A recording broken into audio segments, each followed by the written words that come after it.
Welcome back दोस्तों। आज हम एक्सप्लेन करेंगे 1990 की एक फिल्म जिसका नाम है द इनविजिबल मैनियाक। फिल्म की शुरुआत में हम देखते हैं कि एक साइंटिस्ट जिसका नाम केविन डॉनविंकल है और उसके कलीग्स मीटिंग में उसका मजाक बना रहे हैं क्योंकि केविन ने जो सीरम बनाई है जिसे पीने के बाद लोग गायब हो सकते हैं वो सफल हो गया है। और जैसे सब केविन का मजाक बना रहे हैं उससे केविन को गुस्सा आ जाता है और अपने 4 कलीग्स को वो मार देता है। ये सब करने के बाद केविन को पागल खाने भेजने की सजा दी जाती है ताकि वो और कुछ गलत ना कर सके। पर किसी को ये नहीं पता है कि केविन के साथ ऐसा करने से कोई उसे उसका काम पूरा करने से नहीं रोक सकता है। अब हम 20 साल पहले की कुछ घटना को देखते हैं जहां मिसेस डॉनविंकल केविन की माँ है और एक फिजियोलॉजिस्ट मिसेस डॉनविंकल से बोलता है कि केविन का मानसिक संतुलन बिगड़ा हुआ है और इसलिए मिसेस डॉनविंकल को केविन का अच्छे से ख्याल रखना चाहिए। और फिजियोलॉजिस्ट ये भी बोलता है कि केविन पढ़ने में बहुत तेज है और इसलिए उस पर और ध्यान देने की जरूरत है। दूसरी तरफ मिसेस डॉनविंकल का बेटा केविन टेलीस्कोप से पड़ोस की एक औरत को देख के मजा ले रहा है और तभी अचानक केविन की माँ रूम में आ जाती है और केविन को ऐसा करते पकड़ लेती है और ये देख के मिसेस डॉनविंकल गुस्से में आ जाती है और केविन को थप्पड़ मार देती है, ये याद दिलाते हुए कि औरत के चक्कर में पड़ के किसी का भला नहीं हुआ है। उसके बाद मिसेस डॉनविंकल केविन को उसी कमरे में बंद कर देती है 1 साल के लिए और केविन के रूम की खिड़कियां भी बंद कर देती हैं और इससे केविन रोने लगता है और उसकी माँ राक्षस की तरह हंसने लगती है। फिर हम 20 साल के बाद की कहानी देखते हैं जहां केविन अब साइंटिस्ट डॉक्टर केविन डॉनविंकल बन चुका है और वो एक मीटिंग बुलाता है लोगों को गायब करने वाला सीरम अपने कलीग्स को दिखाने के लिए। मीटिंग में किसी जानवर को इंजेक्शन ना देके बल्कि खुद ही सीरम वाला इंजेक्शन ले लेता है पर सीरम का कोई असर नहीं होता और केविन का एक्सपेरिमेंट असफल हो जाता है और इसकी वजह से उसके सभी कलीग्स उसका मजाक बनाने लगते हैं और ये देख के केविन से गुस्सा बर्दाश्त नहीं होता है और वो 4 कलीग्स पे हमला कर देता है और उनको वही मार देता है। अगले दिन टीवी पे खबर बताते हैं कि डॉक्टर केविन डॉनविंकल को पागल खाने भेज दिया गया है क्योंकि वो दिमागी रूप से पागल इंसान है। 6 महीने बाद डॉक्टर केविन हॉस्पिटल की खिड़की से कूद के भाग जाता है पर उसके पीछे शिकारी कुत्ते पड़ जाते हैं तो वो पागल इंसान उन कुत्तों को अपने से दूर एक लकड़ी फेंक के उसके पीछे लगा देता है और वहाँ से निकल जाता है। 2 हफ्ते बाद गर्मियों में स्कूल शुरू होती है और स्टूडेंट्स बहुत उत्साह के साथ अपने फिजिक्स टीचर के बारे में बात कर रहे हैं जिनकी मौत हो चुकी है। उन स्टूडेंट्स को कोई दुख नहीं है बल्कि वो ये सोच रहे हैं कि कैसे जल्दी से जल्दी वो क्लास से भागे। तभी स्कूल की प्रिंसिपल मिसेस सेलो क्लास में आती है और तभी स्टूडेंट्स तुरंत अपनी जगह पे बैठ जाते हैं अच्छे बच्चे की तरह। उसके बाद मिसेस सेलो सभी स्टूडेंट्स को डॉक्टर डॉनविंकल से मिलवाती है ये बोल के कि डॉक्टर डॉनविंकल अब स्टूडेंट्स को फिजिक्स पढ़ाएंगे। उसके बाद डॉक्टर डॉनविंकल सबको अच्छे समय की कामना करते हुए क्लास शुरू करते हैं। डॉक्टर डॉनविंकल बहुत अजीब तरीके से समझाता है कि फिजिक्स क्यों इंसान के लिए जरूरी है। उसके बाद केविन यानी कि डॉक्टर डॉनविंकल एक सुंदर लड़की जिसका नाम विकी है उसे फिजिक्स के 4 नियम पूछता है तो विकी जानबूझ के 4 खाने के नाम बता देती है और पूरा क्लास हंसने लगता है। पर ये देख के केविन अपना गुस्सा शांत करता है और आगे पढ़ाने लगता है और ये देख के स्टूडेंट्स निराश हो जाते हैं क्योंकि उन्होंने सोचा था कि उनके ऐसा करने से टीचर क्लास से चले जाएंगे। कुछ देर बाद चीयर लीडर्स जिम्नासियम में प्रैक्टिस कर रही है और तभी केविन उन्हें छुप के देख रहा है और अपनी आंख सेक रहा है। उन लड़कियों के छोटे छोटे स्कर्ट उड़ते देखकर और वही कुछ और लड़के भी चीयर लीडर्स को देख रहे हैं। उनमें से एक लड़के का नाम चेट है और वो अपनी गर्लफ्रेंड बनी को बुलाता है जो उन चीयर लीडर्स में से एक है और बिना कोई देर किए चेट बनी को किस कर लेता है और चेट बनी को वही सेक्स भी करने को बोलता है पर बनी मना कर देती है और बोलती है कि वो चेट को क्लास के बाद मिलेगी। ये सब बात करने के बाद चेट और बनी डॉक्टर डॉनविंकल की बेइज्जती करते हैं और चेट बनी को डॉक्टर डॉनविंकल के साथ मजाक करने को बोलता है और ऐसे वो दोनों अपने बात को पूरा करते हैं। और उसके बाद सभी चीयर लीडर नहाने के लिए जाती है। किसी भी स्टूडेंट को पता नहीं लगा पर केविन ने उनकी सभी बातें सुन ली है। वहाँ से जाते वक्त चेट स्कूल के कर्मचारी हेनरी से टकरा जाता है और चेट हेनरी के गूंगे होने का मजाक बनाता है। कुछ देर बाद चेट चीयर लीडर्स को नहाते हुए चुप के देख रहा है और ये बात चीयर लीडर्स को नहीं पता है। जब चेट मन भर के देख लेता है तो वो खुश होके वहाँ से चला जाता है। उसके बाद डॉक्टर डॉनविंकल चेट की जगह ले लेता है और चीयर लीडर्स को नहाते हुए देखने लगता है और तभी अचानक कोई केविन के कंधे पे हाथ देता है और केविन डर जाता है और बार बार बोलने लगता है कि उसने कुछ नहीं किया है। वो मिसेस सेलो है जिसने केविन के कंधे पे हाथ दिया है और मिसेस सेलो केविन की हरकतों को देख के कुछ समझ नहीं पाती है। तो केविन मिसेस सेलो को समझाता है कि उसके कुछ पैसे जमीन पे गिर गए हैं और केविन उसे ही ढूंढ रहा है। फिर प्रिंसिपल भी अपने साथ हुए ऐसी ही घटना के बारे में बताती है और केविन से बोलती है कि एक स्टूडेंट जिसका नाम अप्रैल है, उसके पेरेंट्स ने केविन को फिजिक्स पढ़ाने के लिए रखा है। और ये बोल के मिसेस सेलो केविन को अप्रैल के पेरेंट्स का नंबर और एड्रेस देती है और केविन वहाँ से चला जाता है। बाद में उसी रात केविन अपने दिन के बारे में बताते हुए अपनी आवाज रिकॉर्ड करता है जिसमें केविन अपनी निराशा को जताता है स्कूल के स्टूडेंट्स का उसके लिए बर्ताव देख के। पर फिर भी केविन अच्छी चीजों पे ध्यान देता है कि वो पढ़ा पा रहा है और उससे वो अपना एक्सपेरिमेंट भी दोबारा चालू कर सकता है। अगले दिन वो काम पे जाता है और घर आने के बाद वो फिर से अपने एक्सपेरिमेंट पे काम करने लगता है। थोड़ी देर की कोशिश के बाद उसे अपने फॉर्मूला की बची हुई चीज मिल जाती है और ऐसा होने पे केविन खुशी से थोड़ा सा सॉल्यूशन अपने मिक्सचर में डाल देता है। उसके बाद 21 जून को सोमवार 2:37 बजे सुबह केविन वो सीरम अपने खरगोश में डालता है और असर का इंतजार करने लगता है, पर वो फिर नाकामयाब हो जाता है। इस सब के बाद भी डॉक्टर डॉन विंकल उम्मीद नहीं हारता क्योंकि उसे पता है कि वो अब सफलता के बहुत करीब आ गया है। उसके बाद केविन अपने सीरम को पूरा कर लेता है HS3 और ग्रैन्युलेटेड बेरिलियम की मदद से। उसके बाद फिर से 28 जून को सोमवार 11:36 बजे रात को केविन खरगोश के अंदर सीरम डालता है और इस बार केविन सफल हो जाता है। इंजेक्शन देने के 15 सेकंड के बाद खरगोश गायब हो जाता है। उसके बाद डॉक्टर डॉन विंकल अपने अंदर वो सीरम डालता है और सीरम लेने के बाद केविन का शरीर गर्म होने लगता है और उसका दिल तेजी से धड़कने लगता है। इन सब के बाद सीरम का असर होता है और डॉक्टर डॉन विंकल गायब हो जाता है। डॉक्टर डॉन विंकल बहुत खुश होता है क्योंकि उसने अकेले ये सीरम बनाया है और हंसने लगता है। 10 मिनट के बाद खरगोश वापस से दिखने लगता है। ये देखने के बाद डॉक्टर डॉन विंकल सो जाता है और सपने में देख रहा है कि उसकी 2 स्टूडेंट्स नहा रही है और केविन को साथ नहाने के लिए बुला रही है और अचानक डॉक्टर डॉन विंकल की नींद खुल जाती है और वो देखता है कि सुबह हो चुकी है। केविन फिर से अपनी आवाज रिकॉर्ड करता है जिसमें वो सीरम के बुरे असर के बारे में बताता है और सीरम के असर के बारे में भी बताता है और ये भी बताता है कि वो फिर से सीरम अपने अंदर डालना चाहता है। फिर केविन को याद आता है कि मिसेस सेलो ने उसे अप्रैल का एड्रेस दिया है, तो रात को केविन फिर से वो सीरम अपने अंदर डालता है और गायब होके अप्रैल के घर जाता है। जब केविन अप्रैल के घर पहुंचता है तो देखता है कि अप्रैल सो रही है और केविन धीरे से अप्रैल के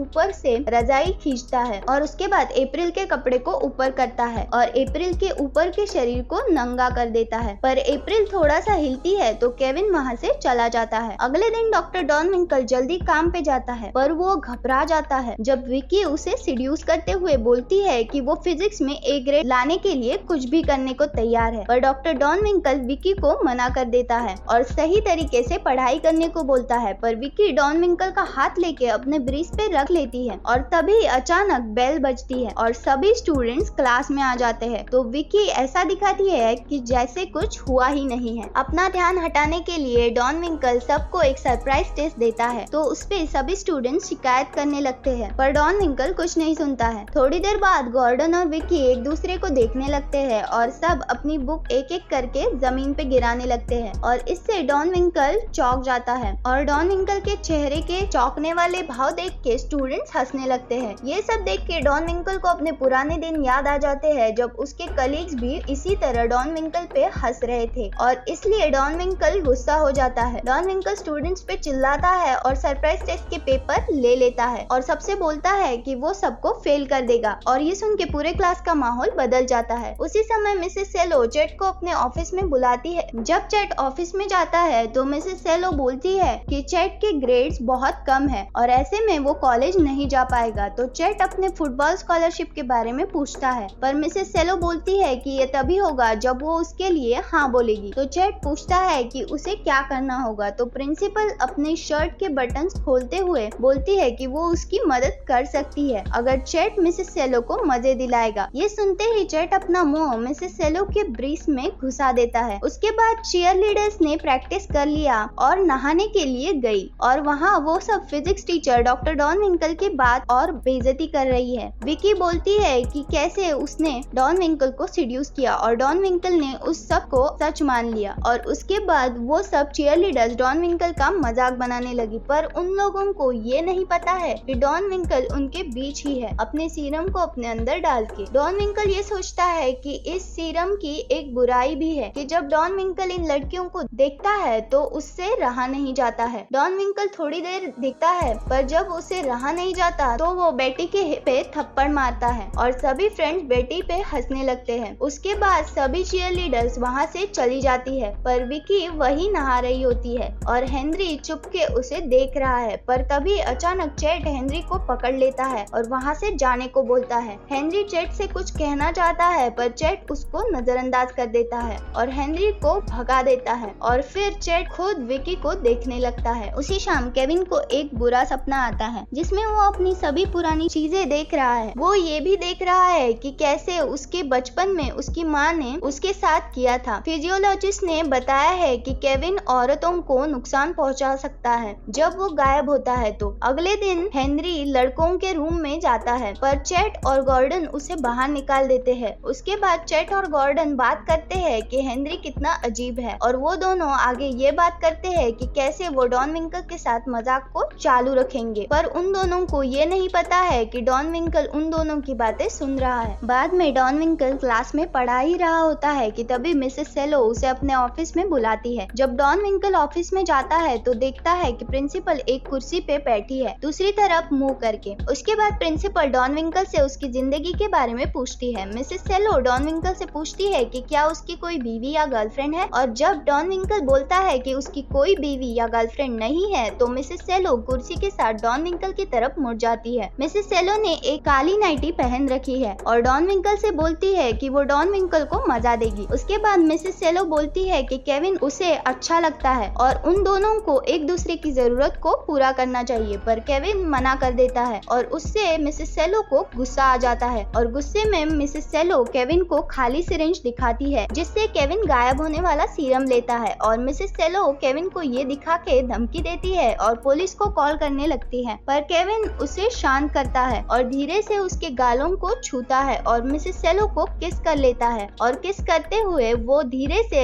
लेटर ओपनर उठाता है और मिसेस सेलो को उससे मार डालता है। उसके बाद डॉन विंकल क्लास में वापस जाता है और उसे कुछ समझ नहीं आ रहा है, पर जैसे ही वो क्लास में घुसता है एक पानी से भरी बाल्टी उसके ऊपर गिर जाती है और डॉन विंकल देखता है कि सभी स्टूडेंट्स वहाँ से जा चुके हैं और ये देख के वो गुस्से में चिल्लाता है। केविन दौड़ के बाहर जाता है और स्कूल के सभी दरवाजे बंद कर देता है अपने आप को गायब होने वाली सीरम देने से पहले। दूसरी तरफ बेटी और बुब्बा जो डॉन विंकल के स्टूडेंट्स है कैफेटेरिया में बैठे हैं जहाँ रेडियो पे केविन डॉन विंकल की खोज की खबर चल रही है, पर बुब्बा रेडियो बंद कर देता है क्योंकि उसे वो खबर सुनने में मजा नहीं आ रहा है और बेटी भी यही सोचती है और अचानक दोनों किस कर लेते हैं। पर तभी बुब्बा का हाथ ऊपर उठ जाता है और गायब डॉन विंकल बुब्बा के सैंडविच को उसके मुंह में ठूसने लगता है और ये सब देख के बेटी डर से चिल्लाने लगती है। बेटी देखती है कि कैसे वो सैंडविच बुब्बा के मुंह में जबरदस्ती जा रहा है और उसकी वजह से बुब्बा वही मर जाता है। बेटी वहाँ से डर के भागती है, पर डॉन विंकल उसे पकड़ लेता है और उसके सभी कपड़े फाड़ देता है और पाइप से उसका गला घोट देता है। डॉन विंकल बेटी की लाश को वही छोड़ देता है और हंसते हुए आगे बढ़ता है। कुछ देर बाद दो चीयर लीडर्स अप्रैल और जॉन आती है, पर उन्हें सामने का दरवाजा बंद दिखता है तो वो दोनों पीछे के दरवाजे से जाने का सोचती है, पर रास्ते में उन्हें बेटी की लाश मिलती है। ये देख के वो दोनों मदद के लिए भागती है और क्लास में पहुंच जाती है जहाँ वो केविन को देखती है और वो दोनों केविन को बेटी के बारे में बताती है। तो केविन बोलता है कि ये कहानी अजीब है। तो अप्रैल और जॉन पुलिस को कॉल करने को बोलती है तो केविन उन पे चिल्लाता है और बोलता है कि उसकी जिम्मेदारी है स्टूडेंट्स का ध्यान रखना, तो वो खुद बाहर जाके पुलिस को कॉल करेगा। और जैसे ही केविन बाहर जाता है अप्रैल और जॉन शांत हो जाते हैं अपने टीचर पे विश्वास करके, पर वो दोनों ये ध्यान नहीं देते कि दरवाजा फिर से खुल गया है। डॉन विंकल फिर से गायब हो गया है और उन दोनों से बात करने लगता है। उन दोनों को केविन की आवाज आ रही है पर कुछ दिखाई नहीं दे रहा है। ये देख के वो दोनों घबरा जाती है और क्लास से बाहर जाने लगती है, पर दरवाजा बंद होता है। उसके बाद गायब हुआ केविन उन दोनों के ऊपर ग्लोब फेंक देता है और अप्रैल को धक्का दे देता है। उसके बाद केविन जॉन के कपड़े फाड़ देता है और उसे घसीट के एक्वेरियम में डुबा के मार देता है। उसके बाद डॉन विंकल अप्रैल को बुलाता है और मजाक बनाते हुए हंसता है, जिसके बाद अप्रैल को पता लगता है कि डॉन विंकल दिख नहीं सकता है। उसके बाद डॉन विंकल अप्रैल का भी गला घोट के मार देता है और हंसने लगता है। दूसरी तरफ गॉर्डन और विक्की जिम में गेम खत्म करते हैं। गॉर्डन देखता है कि आसपास कोई भी नहीं है, पर विक्की इस बात को नजरअंदाज कर देती है और विक्की गॉर्डन से बोलती है कि वो नहाने जा रही है। विक्की अंदर जाके रेडियो चला लेती है और कपड़े उतारने लगती है और गॉर्डन बाहर उसका इंतजार कर रहा है। जब विक्की नहा रही है उसी वक्त उसे अजीब सी आवाज आती है, तो वो गॉर्डन को बुलाती है ये सोच के कि गॉर्डन ने ही कोई आवाज निकाली होगी। और तभी अचानक रेडियो जमीन पे पानी पे गिर जाता है और विक्की को तेज करंट का झटका लगता है और वो चिल्लाती है और वही मर जाती है। थोड़ी देर बाद गॉर्डन भी थक जाता है विक्की का इंतजार करते करते, तो वो अंदर जाता है। गॉर्डन लड़कियों के लॉकर के पास जाता है पर कोई कुछ जवाब नहीं देता है और लाइट भी ऑन है। उसके बाद गॉर्डन विक्की का लॉकर खोलता है और विक्की को वहाँ मरा देखता है। ये देख के गॉर्डन चिल्लाता है पर डॉन विंकल गायब होके गॉर्डन को मुक्का मारता है और गॉर्डन वहाँ से भाग जाता है। पर बदकिस्मती से वो स्कूल के बाहर नहीं जा सकता है क्योंकि सभी दरवाजे बंद है और कहीं भागने का फायदा भी नहीं है क्योंकि डॉन विंकल उसे कहीं भी ढूंढ के मार देगा। गॉर्डन पूरी कोशिश करता है केविन से लड़ने की, पर गॉर्डन को केविन दिख नहीं रहा है, तो गॉर्डन के पास भागने के अलावा कोई चारा नहीं है। गॉर्डन भागते हुए छत पे चला आता है और डॉन विंकल को मुक्का मारता है, पर इसका कोई फायदा नहीं होता है। तो अच्छे से मार खाने के बाद गॉर्डन हार मान लेता है, पर वो पागल साइंटिस्ट उसे मुक्के मारते रहता है जब तक गॉर्डन छत से नीचे नहीं गिर जाता। और जब गॉर्डन छत से गिर के मर जाता है तो डॉन विंकल हंसने लगता है। दूसरी तरफ चेट और बनी प्रिंसिपल के ऑफिस में जाते हैं, पर उन दोनों को पता नहीं है कि मिसेस सेलो की लाश डेस्क के पीछे पड़ी है। उसके बाद चेट और बनी रोमांटिक हो जाते हैं और किस करते हैं, जैसा चेट हमेशा से चाहता था। उसके बाद बनी चेट से शादी के बारे में पूछती है, पर चेट बात को टाल देता है ये बोल के कि वो सब आराम से करना चाहता है क्योंकि वो नहीं चाहता है कि उसके पेरेंट्स की तरह उसका भी रिश्ता खत्म हो जाए। और चेट बोलता है कि उसके पेरेंट्स ने हाई स्कूल में शादी की और बाद में डिवोर्स ले लिया था। बनी को चेट की बातें सही लगी और दोनों ऑफिस से बाहर चले गए। थोड़ी देर बाद हेनरी प्रिंसिपल के ऑफिस में आता है साफ सफाई करने के लिए और वहाँ वो मिसेस सेलो की लाश को देखता है और ये देख के हेनरी दौड़ के हॉल की तरफ जाता है सबको सतर्क करने के लिए, पर गूंगा होने की वजह से कोई उसकी बात नहीं समझ रहा है। उसके बाद बनी बाथरूम जाती है फ्रेश होने के लिए और बाहर चेट उसका इंतजार कर रहा है। बनी टॉवेल लेती है पर उसे कुछ अजीब लगता है, तो वो विक्की का लॉकर खोलती है और वहाँ वो अपनी दोस्त की लाश को देखती है। बनी ये देख के चिल्लाती है और चेट को बुलाती है और जब चेट विक्की की लाश को देखता है तो वो बोलता है कि हेनरी ने ही ये सब किया होगा। और इसी वक्त जब चेट और बनी बाथरूम से बाहर आ रहे हैं तभी हेनरी बाथरूम के अंदर जा रहा है डरते हुए और तभी चेट हेनरी को मारने लगता है जब तक हेनरी बेहोश नहीं होता। चेट फिर से हेनरी को मारने के लिए मुक्का उठाता है, तभी चेट के हाथ को गायब केविन ने पकड़ लिया और हंसने लगा। वो पागल साइंटिस्ट चेट और बनी को धक्का देता है और वो दोनों जमीन पे गिर जाते हैं। उसके बाद केविन बनी के ऊपर चढ़ जाता है तो बनी चेट को मदद के लिए बुलाती है, पर चेट को कुछ नहीं दिख रहा है। केविन फिर से हंसता है और चेट को मारने लगता है चेट का मजाक बनाते हुए। फिर चेट डॉन विंकल को मुक्का मारता है और बनी चेट को डॉन विंकल की जगह बताती है डॉन विंकल के खून के बूंद को देख के, और आखिरकार चेट डॉन विंकल को पकड़ लेता है और दोनों जीतने के लिए लड़ने लगते हैं। थोड़ी देर बाद सीरम का असर खत्म हो जाता है और चेट देख लेता है कि वो गायब होने वाला इंसान उसका फिजिक्स टीचर केविन है। उसके बाद केविन फिर से सीरम निकालता है जो उसने अपने पैरों में बांध रखा है, पर सिरिंज खाली है। चेट मौके का फायदा उठाता है केविन से लड़ने लगता है, पर केविन अब पूरा पागल हो चुका है और वो चेट को बेहोश होने तक मारता है। उसके बाद केविन बनी की तरफ आता है और उसके सर को अपने पैरों से कुचल के मार देता है। इस सब के बाद डॉक्टर डॉन विंकल स्कूल से बाहर आता है जूतों में खून लगा के और अपने घर जाता है और फिर से अपनी आवाज रिकॉर्ड करता है जिसमें वो बताता है कि सीरम ने बहुत अच्छा काम किया है, और फिर वो अपने स्टूडेंट्स की बेइज्जती करता है और पागलों की तरह हंसने लगता है। पर उसकी हंसी रुक जाती है जैसे ही चेट उसके सर पे बंदूक लिए खड़ा हो जाता है। चेट गुस्से में केविन को धमकी देता है और बताता है कि उसे पहले से सब पता है, पर इस बात से डॉन विंकल को डर नहीं लगता है और वो अपनी सीरम को देखता है, पर चेट केविन को वो सीरम लेने से रोकता है। उसके बाद केविन चेट के सर पे शीशे की बोतल से मारता है और सीरम लेके फिर से गायब हो जाता है। चेट को फिर से केविन नहीं दिख रहा है तो वो कहीं भी गोली चलाने लगता है और केविन चेट पे हमला कर देता है। और तभी चेट को एक और सीरम बिस्तर पे दिखता है और चेट तुरंत वो सीरम खुद ले लेता है और अब चेट भी गायब हो जाता है। उसके बाद दोनों लड़ने लगते हैं और दोनों में से कोई भी एक दूसरे को नहीं देख पा रहा है और तभी दरवाजे पे पुलिस आ जाती है, पर दरवाजा बंद होता है। थोड़ी देर बाद चेट की बंदूक चलती है और खून रूम में बिखर जाता है और बिना सर का सफेद शर्ट में एक इंसान दिखता है। तभी पुलिस अंदर आ जाती है और चेट की लाश को देख के वो ये सोचती है कि डॉन विंकल ने खुद की जान ले ली है और वो सीरम की सिरिंज को लेते हैं और वहाँ से चले जाते हैं। जैसे ही पुलिस वहाँ से जाती है, डॉन विंकल हंसने लगता है और वो अपने असली रूप में आ जाता है और इसी के साथ ये फिल्म यही खत्म होती है। अगर आपको ये फिल्म पसंद आई हो तो इस वीडियो को अपने फैमिली फ्रेंड सर्कल में शेयर जरूर कीजिए। साथ ही इस वीडियो को एक लाइक और चैनल को सब्सक्राइब करना मत भूलिए। And thank you for watching.